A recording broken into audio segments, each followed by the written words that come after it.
10:30 back on the Sports Fix. You're listening to North Central Florida sports leader ESPN Radio and ESPNGo1.com. Adam Reardon, Chris Doering, Scott Brantley with you on this Thursday morning.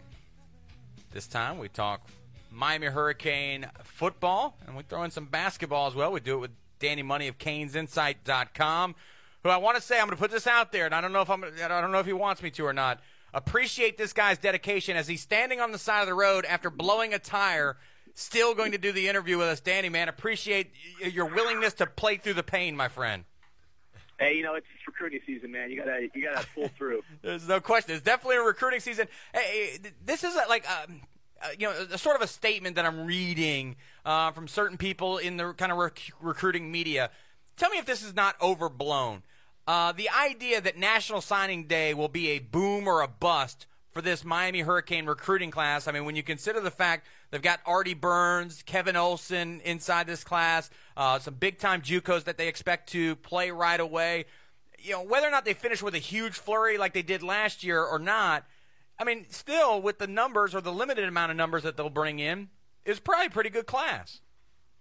No, I mean, I actually lean towards the fact that it is boom or bust. I mean, just if you look at the names and where they're from, these are South Florida kids, South Florida stars, and if Miami wants to become the program that it has been in the past, these are the kids that it needs to sign, and they have good relationships with a lot of these kids, certainly a great opportunity for them to play. So I do think that this finish is going to be incredibly important, and it could be the difference between a class, in the 20s or a class in the top 10. So I know Coach Golden's made comments about how he's trusting these kids, letting them know how important they are to him, and he's going to wait with them, until signing day, and he's not going to move on or anything like that. Yeah, he's made those comments public. So he's certainly putting all his eggs in this basket, and we'll see how it ends up.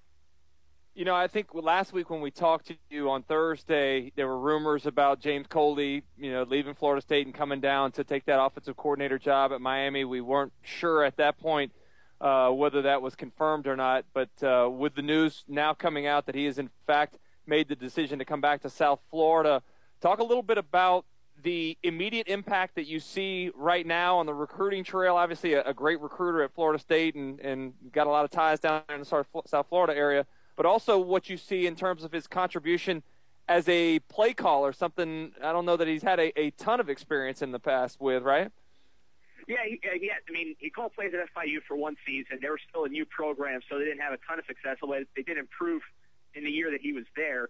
So people don't really know what kind of play caller he is. He treated to the game plans up in Tallahassee. The word is he's been telling people that he's a pro-style coordinator. That is, that's where his heart is. He's intrigued by what Stanford does as far as two tight ends. He'll have the opportunity to coach two great tight ends, or at least one emerging tight end and one potentially great tight end in Clive Walford and Bo Sandland. So, that remains to be seen. But from all accounts, he's a pro-style guy. He's coming to a team that has been pro-style and has pro-style personnel.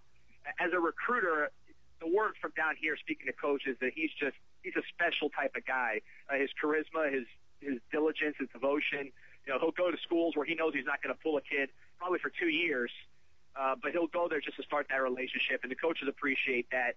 He's multicultural. He's actually half Cuban, and he grew up in Miami, so he can blend with just about anybody. And he really brings a lot as a recruiter. This year, obviously, he's getting a late start, but Miami's recruiting a lot of kids that he was the primary recruiter on while he was at FSU. The biggest name, of course, is Matthew Thomas, who's the biggest name in this entire recruiting cycle for Miami, and also Gus Edwards, who's a Lonnie Pryor-type running back, fullback from Staten Island, New York, who will be visiting next week.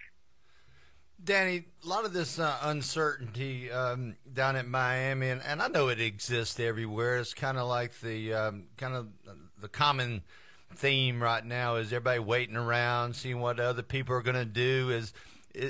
Tell us a little bit about, the culture. The culture of Miami is considerably different than a lot of cities around this country. Do most of you kids just kind of wait around to see which shoe's going to fall first, and once they start, coming in, maybe on signing day, then they will all kind of jump in with them? Or what causes all this? Is it the culture of Miami or what?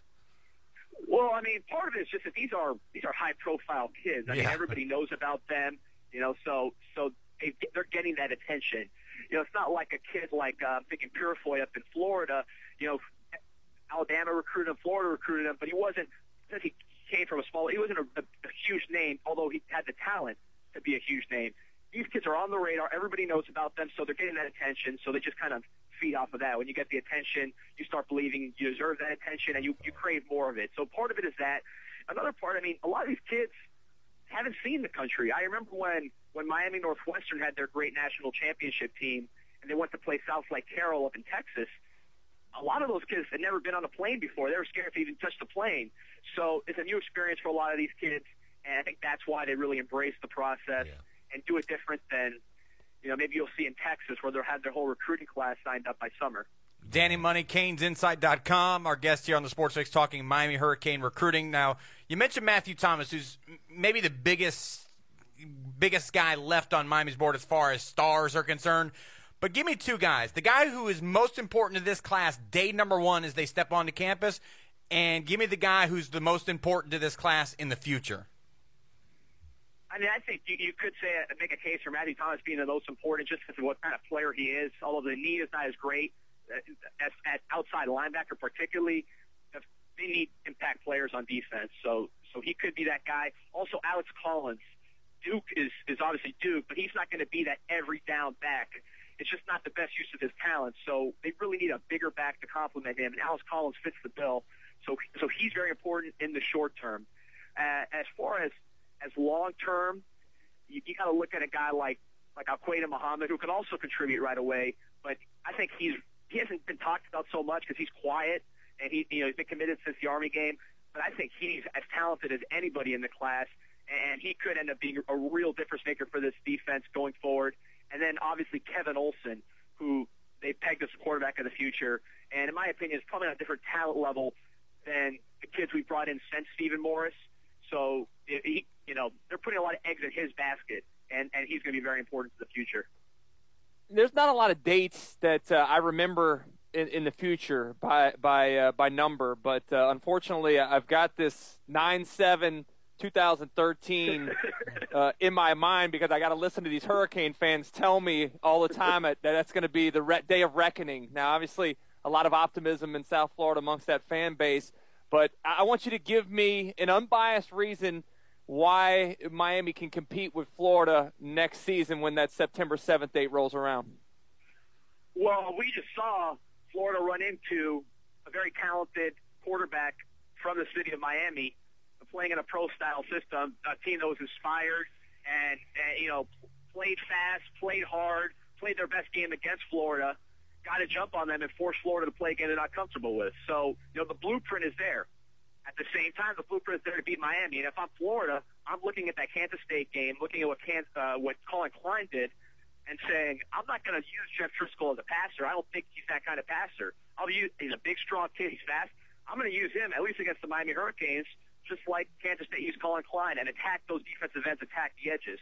So, I think it's just a great style matchup. It's going to be a really, really entertaining game because you have the physicality of Florida, the SEC football, just the way they won games, the way they really beat teams up, going against a team like Miami, which has that dynamic passing game, which could put up huge numbers, but was often in shootouts because the defense just couldn't stop the run.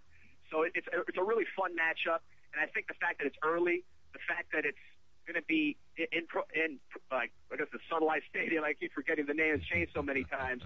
It's going to be a really fun atmosphere, and I just expect it to be a great game. And it might not be reflective of how Florida plays the rest of the season or how Miami plays the rest of the season, but on that night, I think it's going to be a great style matchup.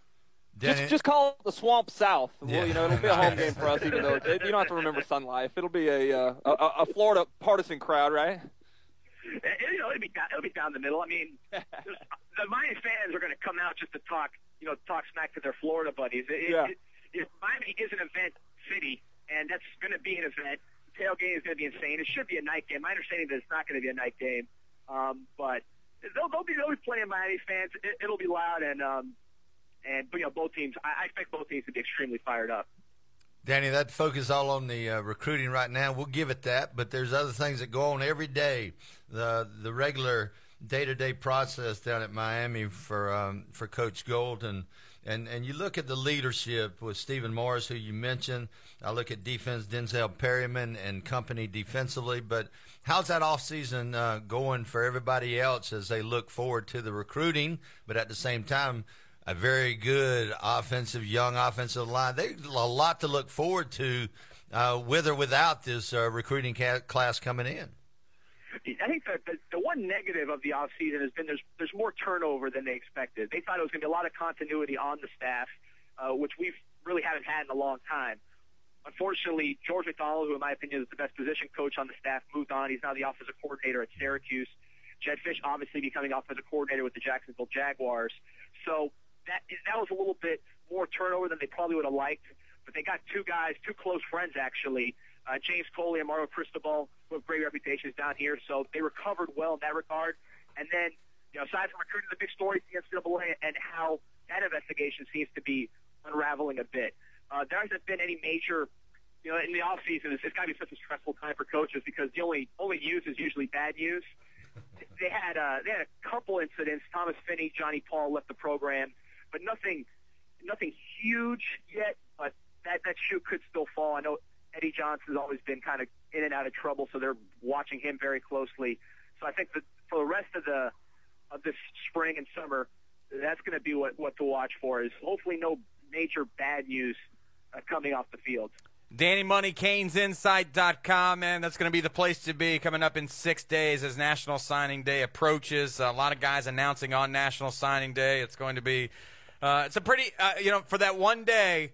I think it's the one day that I allow myself to turn back into a 19-year-old kid that's all about it. I love that day. Absolutely love the first Wednesday in February. It's coming up. I'll be right there online at CanesInsight.com checking out all the coverage. Certainly, if you're a fan of Miami Hurricane football or just interested in what they're doing over there, that's the website to go to, CanesInsight.com. As always, Danny, appreciate your time. Best of luck with the time. I wish you were down the street so I could just come help you or something. But my friend, you're too far away. I'm getting closer to Gator country here. I'm on a little bit of a road trip for work, so I'm up BS friendly down here. With my license plate and everything. Well, best of luck to you, my friend, and we look forward to talking to you next week and recap National Signing Day.